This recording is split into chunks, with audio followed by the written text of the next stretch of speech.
대법원의 판결에도 교인을 동원해 명도 집행을 방해하고 결국 재개발조합 측으로부터 보상금 500억 원의 합의를 받아낸 사랑제일교회 전광훈 씨. 평화나무 기독교 회복센터는 이런 전 씨에 대해 지난 9월 서울종암경찰서에 특수공갈, 부당이득 혐의로 수사를 요청했다가 불송치 결정을 받은 바 있습니다.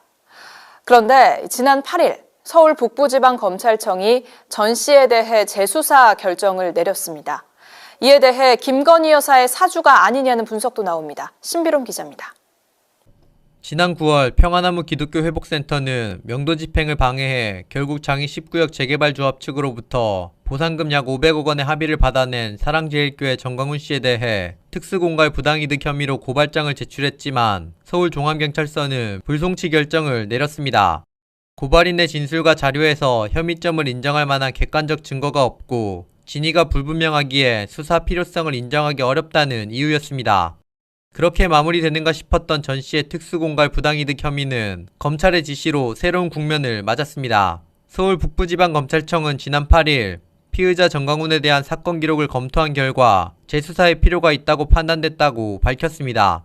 서울 북부지검의 재수사 요청에 미디어워치 변희재 고문은 이번 검찰의 재수사 요청 뒤에 김건희 여사의 사주가 있었을 것이라는 분석을 내놨습니다. 전광훈 쪽이 계속 불만 일으키고 또 전광훈 옛날에 또 김건희에서 쌍욕한 게 있어요. 그런 게 다시 나오고 그러면서 까불다가 그냥 한 방에 그냥 보복사 당하는구나. 또 사실 전 목사가 정말 나한테 전화했듯이 실제 연설상에서도 내가 김건희 움직이고 윤석열 움직이고 다음번 국무총리 국정원장 다 내가 임명한다 이런 식으로 세를 잡았는데 수사를 당해? 그것도 500억 가지고 딴 것도 아니고 이거는 누가 봐도 그러면 윤석열 쪽에서 한마디로 토사구팽이나 이런 게 보이니까. 그렇죠. 실제 전광훈 씨는 윤석열 대통령과 김건희 여사를 향해 폭언을 하는가 하면 권력에 대한 욕망도 내비쳤습니다. 한국 교회가 70년 동안 부르짖던 숙제가 하나 있어. 뭐냐? 동성애 이슬람 차별금.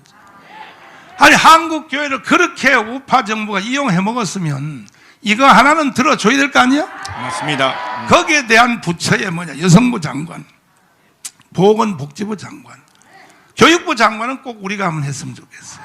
왜? 정교조 없어야 되니까. 이런 정도는 우리한테 좀 할애를 해줘서 공동정부를 하자는 것이 우리의 주장이요.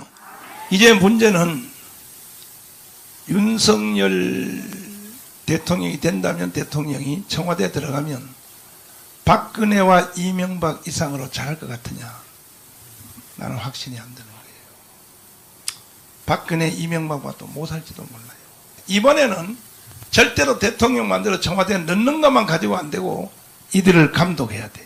무슨 놈의 말이야? 윤석열 마누라는 도사님이 했다고? 얘라 이 같은 소리가. 빨리 회개해. 회개하란 말이야. 정말 난 참 보면 이 대한민국의 지도자를 형편합니다. 에이씨, 할 수 없어. 내가 나가야 돼. 할 수 없어. 그러다 재수사 결정 이후인 지난 11일 설교에선 윤석열 대통령과 김건희 여사를 직접 대한 적은 없다며 한 발 물러서는 모습입니다. 나는요, 윤석열, 김건희를 나는 직접은 나는 대한 적 없어요. 근데 이렇게 간접적으로 거기 갔다 온 사람들의 말에 의해서 내가 주소 들어보니까. 자, 여러분, 전광훈이 지금 2단이냐 3단이냐 거기에 관심 가질 때가 아니에요. 전광훈이 지금 목에 칼이 들어오고 있습니다. 과연 전광훈이 감옥 갈까요? 아니면 김건희 씨 앞에서 무릎 꿇고 살려달까 할까요? 자, 제 생각입니다. 전광훈이는 김건희 앞에 무릎 꿇습니다. 비겁하게. 감옥 가기는 싫겠죠, 그죠? 전광훈이 이제 목에 칼이 들어왔어요. 2단, 3단은 두 번째 문제입니다. 제 의견은 전광훈이 김건희 앞에 무릎을 꿇는다. 강신업 변호사 밑으로 갑니다. 두고 보십시오.